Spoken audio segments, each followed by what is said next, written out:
Hello student, excellent exam में मैं विवेक आपका फिर से स्वागत करता हूं। दोस्तों आज हम लेकर आ चुके हैं क्लास 12 समान हिंदी में मॉडल पेपर 2021 का। जी हाँ दोस्तों, वो भी पीडीएफ के साथ। जी हाँ दोस्तों, 2021 का हिंदी का समान हिंदी का मॉडल पेपर जारी हो चुका है। तो किस तरीके से पैटर्न रहने वाला है 2021 बोर्ड एग्जाम में, तो बहुत ही ध्यान से देखिएगा और सभी क्वेश्चन को हम डिस्कस करेंगे और उसके साथ साथ इसका पीडीएफ भी आपको दे देंगे। और पीडीएफ आप लोग डिस्क्रिप्शन बॉक्स में जाकर डाउनलोड करके आप इसे अच्छे से तैयार कर सकते हैं और इसी पैटर्न पर आपको बोर्ड एग्जाम 2021 में पेपर भी पूछा जाएगा। ठीक है, तो दोस्तों जितने स्टूडेंट क्लास में आ चुके हैं फटाफट इस क्लास को आप लोग लाइक और शेयर जरूर करें। कोई प्रॉब्लम होती है तो हमें कमेंट बॉक्स में कमेंट कर सकते हैं।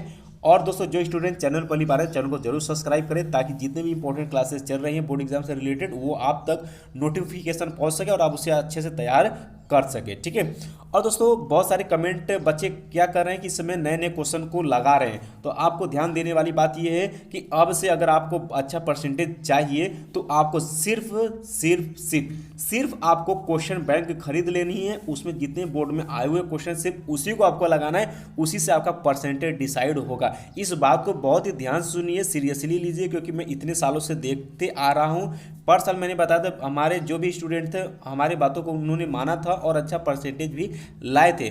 आई होप कि आप भी आप हमारे बातों को मानेंगे और सिर्फ क्वेश्चन बैंक में जो भी क्वेश्चन है उसी को आप तैयार करेंगे। जो बोर्ड में आए हुए क्वेश्चन उसको आपको अच्छे से तैयार करना, इससे बाहर आपको कुछ भी नहीं करना। अगर जो स्टूडेंट बाहर पढ़ाई करता है या बुक से पढ़ाई कर रहा है या नए बुक से पढ़ाई कर रहा है तो उसका परसेंटेज ऑटोमेटिक घटने वाला है। इसलिए सभी सब्जेक्ट का, मैथ का भी आपको क्वेश्चन बैंक खरीद लेना है और उसी से पढ़ाई करनी है। ठीक है, अब दोस्तों बात करते हैं अपने क्वेश्चन की तरफ बढ़ते हैं। मॉडल पेपर देख सकते हैं यूपी बोर्ड द्वारा जारी किया गया है, मॉडल पेपर 2021। ठीक है, बात करते हैं समय आपको 3 घंटे 15 मिनट का मिलेगा। पूर्णांक आपका 100 नंबर रहने वाला है और 15 मिनट आपके परीक्षार्थियों को प्रश्न पत्र पढ़ने के लिए निर्धारित यहाँ पर किया गया।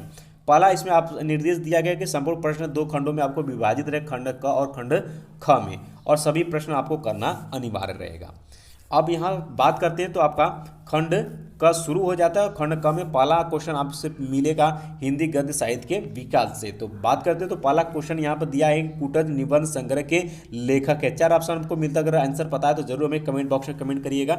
आचार्य रामचंद्र शुक्ल, बालकृष्ण भट्ट, हजारी प्रसाद द्विवेदी, राजा लक्ष्मण सिंह। तो दोस्तों बात करते हैं इसकी राइट आंसर की, तो तीसरा इसका आंसर सही हो जाता है कि कुटज निबंध संग्रह के जो लेखक है वो हजारी प्रसाद द्विवेदी जी हैं। ठीक है, इसके बाद बात करते हैं ख है आपका कि प्रोफेसर जी सुंदर रेड्डी लेखक हैं। सदाचार की ताबीज, साहित्य का श्रेय और प्रेम, मेरे विचार, मंथन। तो थर्ड ऑप्शन आपका सही हो जाता है कि सुंदर रेड्डी के द्वारा जो लिखा गया है वो मेरे विचार लिखा गया है। याद रखिएगा। आगे कि अथातो घुमक्कड़ जिज्ञासा किसकी रचना है? प्रोफेसर जी सुंदर रेड्डी की, राहुल सांस्कृत्यायन की, सरदार पूर्ण सिंह की, भारतेंदु हरिश्चंद्र की। तो ये आप जानते हैं कि सेकंड ऑप्शन आपका सही हो जाता है कि राहुल सांस्कृत्यायन का ये बहुत ही प्रचलित रचना है अथातो घुमक्कड़ जिज्ञासा। ठीक, इसके बाद घ है आपका कि क्या भूलूं क्या याद करूं आत्मकथा है हरिवंश राय बच्चन की, सुमित्रा नंदन पंत की, डॉक्टर राजेंद्र प्रसाद की या आगे की। अगर आपको पता है आंसर तो आप हमें कमेंट कर सकते हैं। ठीक है, तो दोस्तों बात करते हैं तो राइट आंसर की, राइट आंसर आपका फर्स्ट सही हो जाता है। हरिवंश राय बच्चन जी की ये आत्मकथा है और बहुत ही प्रचलित इनकी आत्मकथा है कि क्या भूलूं क्या याद करूं। इसके बाद दोस्तों आपका अंग आ जाता है कि पर्दा कहानी की रचनाकार है। पर्दा कहानी के रचनाकार हैं जयशंकर प्रसाद, जैनेन्द्र कुमार, शिवानी, यशपाल। तो पर्दा कहानी की जो रचनाकार है फोर्थ ऑप्शन आपका राइट हो जाता है, यशपाल जी है। ठीक है, ये दोस्तों आपके 5 क्वेश्चन यहाँ पर सही आप कर लेते हो तो 5 अंक यहाँ पर आपको आसानी से मिल जाएंगे हिंदी गद्य के विकास से। इसके बाद आपका क्वेश्चन नंबर सेकंड जो है शुरू होगा वो हिंदी पद साहित्य के विकास से शुरू होगा और इसके लिए भी 5 अंक निर्धारित किया गया है। अगर इसमें भी आपको 5 सही कर देते हो तो 5 अंक यहाँ से भी आपको आसानी से मिल जाएंगे।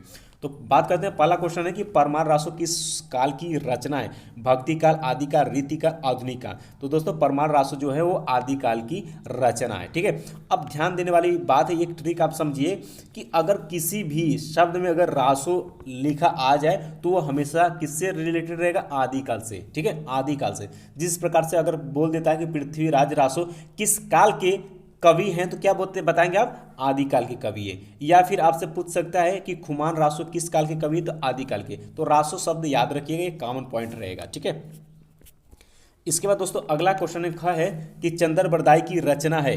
चंदर बरदाई की रचना है पृथ्वीराज रासो, खुमान रासो, राहुल वेल, दलपति विजय। तो जो चंदर बरदाई की जो रचना है वो किसकी है? पृथ्वीराज रासो की, और हिंदी की है बहुत ही ये पहली रचना है। ठीक है, याद रखिएगा।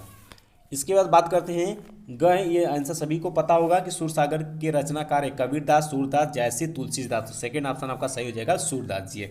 आगे कहा गया है कि कमायनी में सर्गों की संख्या कितनी होती है। ऑप्शन आपको मिलता है 4, 12, 14, 15, 17। तो राइट आंसर कौन सा हो जाएगा दोस्तों, 15। यानी कमायनी में सर्गों की संख्या टोटल 15 होती है। और एक क्वेश्चन यहाँ पर आपसे बन सकता है कि कमायनी के लेखक कौन है। तो कमायनी के लेखक कौन है भाई, जयशंकर प्रसाद जी हैं, याद रखिएगा, ठीक है। इसके बाद दोस्तों अंग है आपसे कि तार सप्तक के कवि है, तार सप्तक के कवि है। तो आपको 4 ऑप्शन मिलेगा कि अज्ञेश जी है, धर्मवीर भारती, मैथिली शरण गुप्त है या प्रयाग नारायण त्रिपाठी है। तो पहला ही ऑप्शन आपका सही हो जाता है कि तार सप्तक की जो कवि है वो अज्ञेश जी है, ठीक है। तो दोस्तों अगर यहाँ से आप 10 क्वेश्चन बहुविकल्पी की कर लेते हो हिंदी गद्य के साहित्य, हिंदी गद्य पद्य के साहित्य विकास से, तो आपको 10 अंक आपको आसानी से कम समय में और पूरा अंक यहाँ पर मिल जाएगा। इसके बाद दोस्तों बात करते हैं क्वेश्चन नंबर तीसरा, आपको देखने के लिए बोर्ड एग्जाम में मिलेगा कि हिंदी गद्य, हिंदी गद्यांश मिलेगा, ठीक है। इसमें आपको दिया रहेगा कि दिए गए गद्यांश पर आधारित निम्नलिखित प्रश्नों के उत्तर दीजिए। इसके लिए बोर्ड एग्जाम द्वारा 10 अंक निर्धारित किया गया है। आपको गद्यांश दिया रहेगा और इसमें आपको 5 क्वेश्चन पूछेगा और 5 क्वेश्चन को आपको आंसर देना होगा। प्रत्येक क्वेश्चन जो रहेगा 2-2 अंक का रहेगा। बात करते हैं इस गद्यांश की, मातृभूमि पर निवास करने वाले मनुष्य राष्ट्र का दूसरा अंग है। पृथ्वी हो और मनुष्य न हो तो राष्ट्र की कल्पना असंभव है। पृथ्वी और जन दोनों के सम्मिलन से ही राष्ट्र संपादित होता है। पृथ्वी माता है और जन सच्चे अर्थों में पृथ्वी का पुत्र है। तो इसमें 5 क्वेश्चन आपसे पूछेगा, जिस तरीके से पूछेगा भाई कि राष्ट्र की कल्पना कब संभव है। तो दोस्तों राष्ट्र की कल्पना जो है, राष्ट्र की कल्पना जो है पृथ्वी हो और मनुष्य न हो तो राष्ट्र की कल्पना क्या है, असंभव। असंभव के लिए पूछा तो असंभव है, ठीक है, ऐसे आंसर आप देंगे। आगे कहा है कि पृथ्वी और जन दोनों मिलकर क्या बनाते हैं। तो भाई पृथ्वी और जन दोनों मिलकर सम्मिलित से ही राष्ट्र संपादित होता है या राष्ट्र बनाते हैं। इस तरीके से आप इसी गद्यांश में आपके सभी क्वेश्चन का आंसर छुपा रहेगा, आपको देना होता है। और इसमें कहेगा रेखांकित भाग की व्याख्या कीजिए। तो आप ये कहानी जानते होंगे और इसके विचार में राष्ट्र के विचार में आप अपना मत इसमें लिख सकते हैं।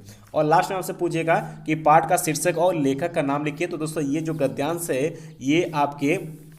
ये जो गद्यांश ये आपके राष्ट्र का स्वरूप से है और इसके लेखक हैं वासुदेव शरण अग्रवाल जी हैं, ठीक है। तो यहाँ से आप मिला सकते हैं। इसमें दोस्तों आपके गद्यांश में 2 क्वेश्चन दिया रहेगा, आप जो आपको अच्छे से समझ में आता है उसको आप यहाँ पर करिएगा, ठीक है। इसके बाद दोस्तों क्वेश्चन नंबर 4 में आपको मिल जाएगा पद्यांश। जी हाँ दोस्तों, दिए गए पद्यांश पर आधारित आपको निम्नलिखित प्रश्नों को उत्तर देना होगा। यानी कि यहाँ पर 2 पद्यांश दिया रहेगा और इसमें 5 क्वेश्चन पूछेगा। वहीं सेम हाल आपके तीसरे वाले क्वेश्चन की तरीके से रहेगा और इसके लिए भी 10 अंक निर्धारित किया गया है। तो इसका पीडीएफ भी हम आपको दे देंगे, वहाँ से आप लोग डाउनलोड करके इसे तैयार कर सकते हैं। का है आपका कि इसके बाद 5वां के क्रम में आपसे पूछेगा कि निम्नलिखित में से किन्हीं एक लेखक का साहित्यिक परिचय देते हुए उनकी कृतियों का उल्लेख कीजिए। इसके लिए शब्द सीमा जो रखा गया है वो 80 शब्द रखा गया और इसके लिए 5 अंक निर्धारित किया गया। तो दोस्तों इस बार आपके जो 70% सिलेबस बचा हुआ है उसमें आपको टोटल 4 लेखक हैं, ठीक है। तो 4 लेखक में से अगर आप 2 लेखक का जीवन परिचय अच्छे से तैयार कर लेते हैं तो उसमें से 1 लेखक अनिवार्य आपको मिल जाएंगे, ठीक है। ख में आपको पूछेगा कि निम्नलिखित में से किसी एक का साहित्यिक परिचय देते हुए उनकी प्रमुख कृतियों का उल्लेख कीजिए। यानी कि यहाँ पर आपके कवि का जीवन परिचय लिखना होगा और इसके लिए भी 5 अंक निर्धारित किया गया और 80 शब्दों में ही इसको भी लिखना पड़ेगा, ठीक है। इसके बाद आगे कहा कि बहादुर अथवा पंचलाइट कहानी का सारांश लिखिए। यानी कि दोस्तों आप छठा क्वेश्चन आपकी कहानी से रिलेटेड रहेगा। यानी कि आपको 3 इसमें अध्याय दिया गया है, बहादुर, पंचलाइट और ध्रुव यात्रा, ठीक है। तो इसमें से आपको तीनों का कहानी आपको अच्छे से तैयार होना चाहिए।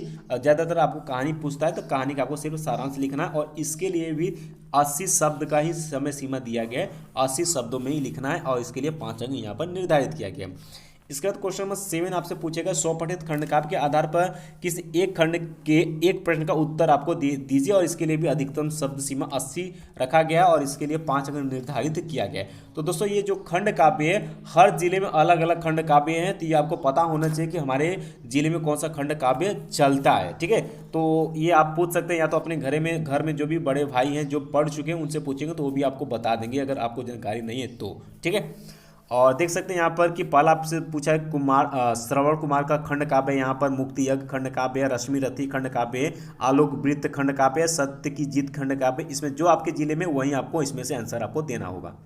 इसके बाद दोस्तों आपका खंड ख शुरू हो जाता है। क्वेश्चन फर्स्ट इसमें 8वां क्वेश्चन रहेगा कि दिए गए संस्कृत गद्यांशों में से किसी एक का संदर्भ से हिंदी में अनुवाद कीजिए। इसके लिए आपको 7 अंक निर्धारित किया जाएगा। 2 अंक आपके संदर्भ पर रहेगा, 5 अंक इसको हिंदी में अनुवाद करने के लिए रहेगा, ठीक है। और इसमें 2 गद्यांश दिया रहेगा और इसमें से एक आपको जो अच्छे समझ में आता है उसको आपको करना पड़ेगा। और इसी में ख आपको मिल जाता है दोस्तों कि पद्यांशों या श्लोकों में से दिए गए एक का संदर्भ सहित आपको हिंदी में अनुवाद करना होगा और इसके लिए भी 7 अंक निर्धारित किया रहेगा। जो आप 2 दिया रहेगा, जो आपको समझ में आती है उसको आपको करना है। इसका क्वेश्चन नंबर 9 शुरू हो जाता है कि निम्नलिखित मुहावरा और लोकोक्तियों में से किसी एक अर्थ लेकर वाक्य प्रयोग कीजिए।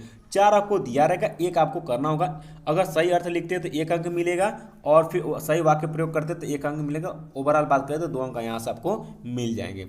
इसके बाद क्वेश्चन नंबर 10 है आपका कि निम्नलिखित शब्दों के संधि विच्छेद के सही विकल्प का चयन कीजिए। इसके लिए आपको 3 अंक निर्धारित किया गया। 3 संधि विच्छेद यहाँ पर दिया जाएगा और उसका ऑप्शन साथ में रहेगा, ठीक है। तो ये बहुत सिंपल से आप कर सकते हैं।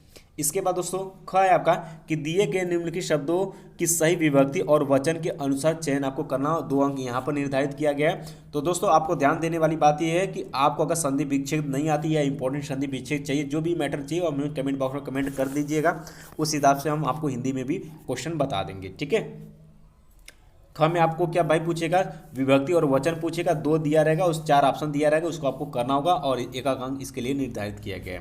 क्वेश्चन नंबर 11 की बात करते हैं कि निम्नलिखित शब्द युग्मों का सही चयन करके आपको लिखना होगा। इसके लिए 2 अंक निर्धारित किया गया है। 2 आपको दिया रहेगा और दोनों का आपको सही से आंसर यहाँ पर करना होगा। बात करते हैं 11 के ख में आपसे फिर पूछेगा कि निम्नलिखित शब्दों में से किन्हीं एक शब्द का 2 अर्थ लिखिए। यानी कि 3 दिया रहेगा, इसमें से एक का 2 अर्थ आपको लिखना होगा। 2 अंक आपको इसके लिए निर्धारित किया गया।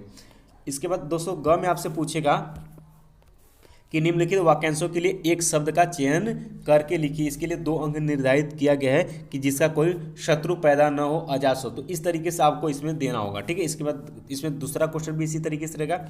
इसके बाद 11 के घ में आपसे पूछेगा कि निम्नलिखित शब्दों में से किन्हीं 2 वाक्यों को शुद्ध करके लिखिए। 2 अंक इसके लिए निर्धारित किया गया। यानी कि इसमें से जो आपको लगता है 2 को आपको शुद्ध करके यहाँ पर लिखना होगा, ठीक है।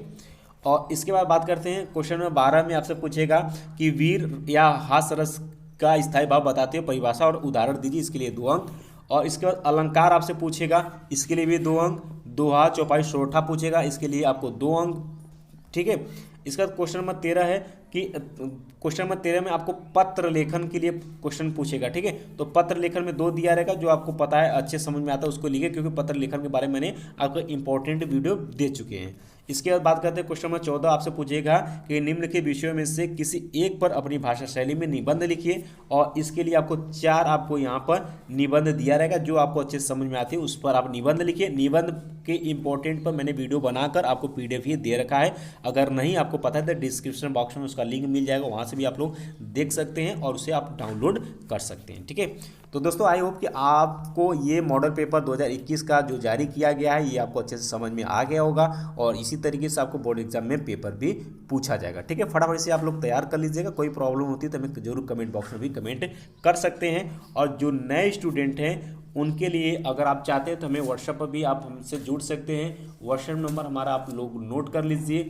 व्हाट्सएप नंबर हमारा है 94, नोट कर लीजिए। अगर नोट करना है तो फटाफट व्हाट्सएप नंबर है हमारा 9451094356। ये मेरा व्हाट्सएप नंबर है। आप हमें व्हाट्सएप करके आप हमारे ग्रुप में जुड़ सकते हैं और कोई भी समस्या है तो हमें वहाँ से भी व्हाट्सएप कर सकते हैं। बाकी मिलते हैं नेक्स्ट क्लास में, तब तक के लिए जय हिंद।